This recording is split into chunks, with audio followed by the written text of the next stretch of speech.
Are you constantly overthinking everything, analyzing every single decision, paralyzed and blocked from moving forward? That is not just stress, that is a blocked chakra. It's screaming to get your attention. I'm Emily Ahrens. I'm an energy healer and spiritual business coach, and I've been helping leaders clear their blocks and align their energy for over 24 years. Today, I'll show you exactly which chakra is blocked and how to clear it up so that you can feel confident in making decisions and moving swiftly to grow your business. If you are somebody who is doubting yourself, put down below in the comments. Is it indecision? Is it self-doubt? Are you overanalyzing? Are you feeling just stuck and blocked and you aren't getting any memos whatsoever? Put it below. I'd love to hear a little bit more personally from you. So when it comes to overthinking, overanalyzing, self-doubt, the chakra that is most responsible here is your third eye. Your third eye is in charge of intuition, of inner knowing, of your instincts, of innovation, all these in words. But if you are somebody who is not quite getting a clear message, you will then resort to overthinking and overanalyzing, asking everybody else for their opinion, getting everybody else's strategies, looking outside of yourself instead of going inward. See what I did there? It's fun.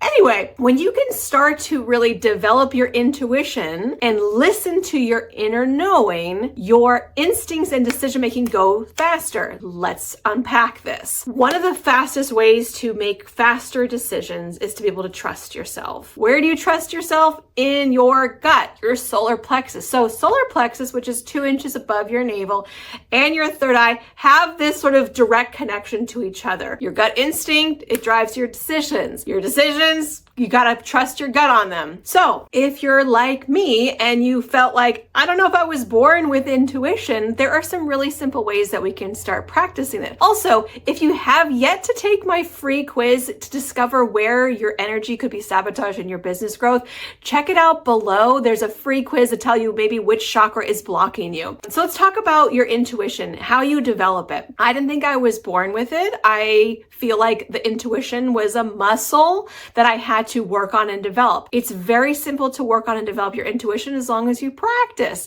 So here's a simple practice that you could do every single day, 1 minute of meditation. You don't have to have a perfect silent. You could do it on the train, on a commute. You could do it before you get out of bed, just after you wake up in the morning, or while you're going to sleep at night. I like to do the bookend. So before I get out of bed and as I'm going to sleep, I like to focus on a little bit of meditation. Plus, I always meditate before I start working. So what I'm asking you to do for 1 minute is just deeply breathe in and out. Imagine a scan of light just kind of going down from the top of your head, traveling down your body, going all the way down to your feet. As you're breathing deeply and you're imagining this light, see if you can notice any areas of tightness or tension in your body. Are there any areas of holding? And as you tune into those locations, just get curious. What is it that's going on? Am I tight? Am I tense? Am I holding on to stress? Can I invite my breath to open up those areas and relax and loosen them? When you do just this very simple 1 minute of meditation every single day, it's like you're just doing those crunches. You're working on the arms, you're working on the abs, you're just doing a little bit of workout every day. You're practicing. Every day that you practice, what you're doing is you're kind of setting a memo up to your intuition, into your third eye. Hey, I'm available for a little guidance, a little bit of messages. You're getting out of your head and you're getting into your body. Remember, your left brain is in charge of strategy and analyzing.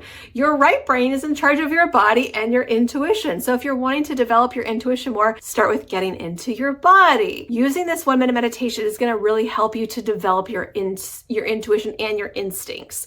So once you start to listen a little bit more, or if you're having trouble, let's just say you're having trouble, you're overanalyzing, you're in your head, you can't make a decision to save your life. What I would recommend you do is to go outside and take a walk. Do some nice deep breathing, move your body, right? We're talking about getting into the right brain. You're moving your body, you're breathing, and start to open up. If there was an answer out there for me, what would it look like? Just start to kind of feel it, put it out there. You might not get a single thing coming to you other than your mind going blah, blah, blah, blah, blah, blah. But if you walk for a good 10 minutes, come back, sit down, and sort of see how you feel differently. Sometimes that's enough to jog your instincts and to make a decision. For other people, another strategy could be be sitting down in silence. So if you're at your desk, you just sit and take a few deep breaths, center yourself, do that breathing exercise, get into your body, do a full body scan, just relax. Notice how your body responds to option A versus option B. Do you feel tightness, constriction, or heaviness with one of them? Do you feel openness, lightheartedness, excitement with one of them? Notice how your body responds versus just listening to your head. So when you have to make decisions,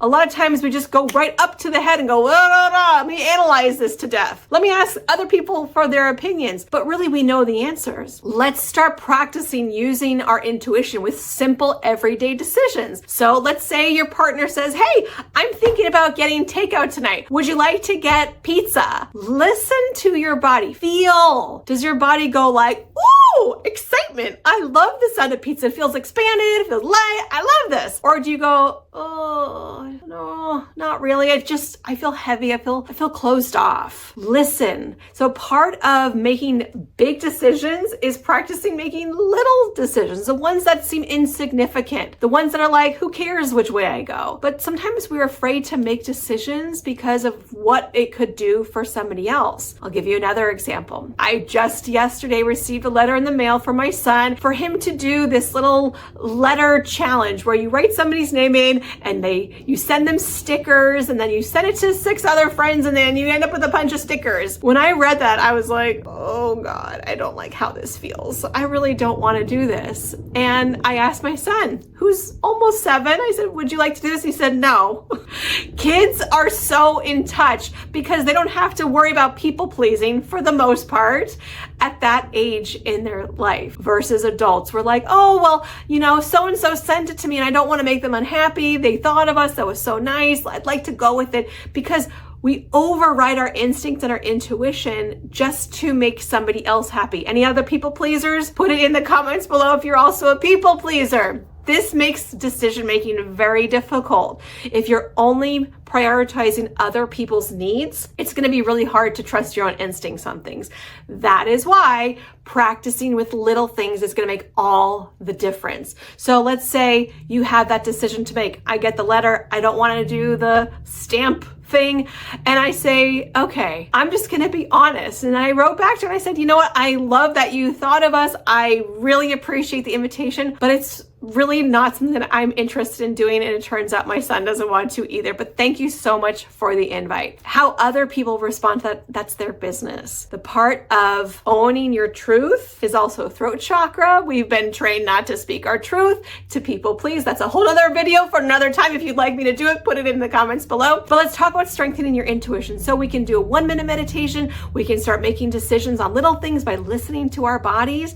All right, this is a big, important decision. I have to make this for my business to grow. Listen to yourself beyond anybody else. Certainly, you can hire a coach. You can trust good friends who are also peers. You can ask people what best practices are, but at the end of the day, it comes down to you. What is it that you want? What is it that you desire?